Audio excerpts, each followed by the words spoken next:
अल्लाह ने मुझे किसी कारण जिंदा रखा, मैं वापस लौट के आऊंगी। ये बोल हैं बांग्लादेश की पूर्व प्रधानमंत्री शेख हसीना के, जिन्होंने ये बात तब बोली जब पानी हद से ऊपर चढ़ चुका था। और ये लेटेस्ट बयान किस कारण दिया गया वो भी आपको बता दें कि बांग्लादेश में इस वक्त हालात बिल्कुल भी ठीक नहीं है। अपडेट्स के साथ मैं आपको बता दूं कि हुआ ये है कि अब एक और वारंट उनके खिलाफ, उनकी गिरफ्तारी के लिए, उनकी बेटी यानी शेख हसीना की बेटी की गिरफ्तारी के लिए और उसी के साथ साथ 17 अन्य के खिलाफ अब जारी हो चुका है। कोर्ट ने गुरुवार को ये फैसला सुना दिया है। मामला है जमीन घोटाले का, जो कि शेख हसीना के विरुद्ध यहाँ पर साबित होने की बात यहाँ पर कही जा रही, लेकिन सच्चाई कितनी है ये आने वाला वक्त बताएगा। लेकिन मैं आपको अपडेट्स दे दूं कि इस वक्त बांग्लादेश में क्या कुछ हो रहा है।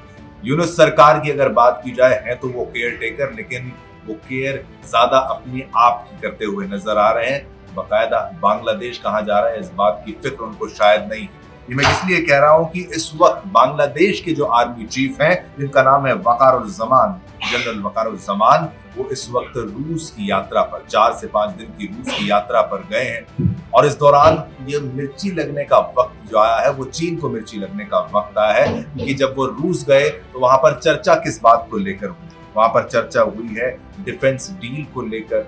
वेपन फैसिलिटी में जाते हैं, वो हथियारों का जखीरा वहां का देखते हैं, वहां के हथियारों के जो सप्लायर्स कह लीजिए, तमाम आला अधिकारी कह लीजिए, उनसे वहां पर उनकी मुलाकात होती है। और अब जब चीन, जो कि काफी हथियार सप्लाई करता है, उसका उत्पादन करता है, बांग्लादेश उसका इस्तेमाल भी करता है, उसको थोड़ा सा डर लगने लगा है कि एक ग्राहक हमारा बांग्लादेश है, आने वाले वक्त में कहीं बांग्लादेश इससे कट ना जाए, अलग ना हो जाए। लेकिन अब इसमें अपडेट क्या है आपको मैं बताऊं। आप सीक्वेंस को अगर समझेंगे तो देखिए, यूनुस जाते हैं चीन जाते हैं और वो जाके कहते हैं कि नॉर्थ ईस्ट जो है वो लैंडलॉक्ड है और हम ही हैं जो एकदम ओशन के पास में है। चीन को एक तरीके से उकसाने का प्रयास वहां पर बांग्लादेश के केयर टेकर यूनुस की तरफ से किया जाता है। फिर बिम्स्टेक में पीएम मोदी के साथ मुलाकात होती है। बांग्लादेश खुद भारत के प्रधानमंत्री नरेंद्र मोदी से मिलना चाहता है। भारत को ज्यादा इंटरेस्ट नहीं था, लेकिन भारत ने फिर हिंदुओं के हित की बात उनके सामने रखी। अब आगे बढ़ते हैं। उसके बाद क्या हुआ? व्यवहार जब देखा कि भाई यूनुस तो सुधर नहीं रहे हैं, तो न्यू दिल्ली ने क्या किया? सस्पेंड किया ट्रांसशिपमेंट फैसिलिटी को। इसका वजह यह है कि भाई आप हमारे ही देश से सामान जो था वो ट्रांसपोर्ट करते थे, हमारे पोर्ट्स का इस्तेमाल करते थे, हमारे एयरपोर्ट्स का इस्तेमाल करते थे, और फिर भी हमें धोखा दे रहे थे। तो धोखा कब तक बर्दाश्त किया जाएगा? अब ये देखिए, जो चीन को मिर्ची लगने का कारण मुख्य तौर पर मैंने आपको बताया कि रशिया का विजिट है वहां के आर्मी चीफ का।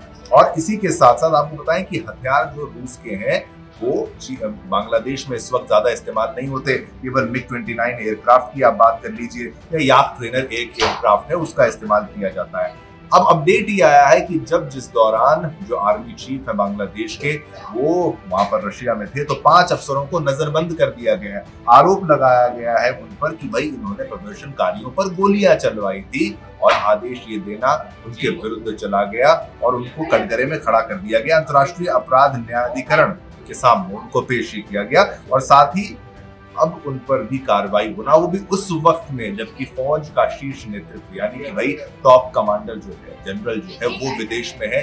ये किस ओर इशारा करता है कि यूनुस अब नजर बनाए बैठे हैं कि भाई अब वहां पर जो फौज है वो आगे कुछ ऐसा कोई कू ना कर दे, कोई तख्ता पलट ना कर दे, उसका भी इंतजाम करते नजर आ रहे हैं क्या? आने वाले वक्त में शेख हसीना ने जिस तरीके से कहा, इस बात को आपको मैं फिर से दोहरा के कहता हूं कि उन्होंने कहा कि अल्लाह ने मुझे किसी कारण ही जिंदा रखा है, मैं वापस लौट के आऊंगी।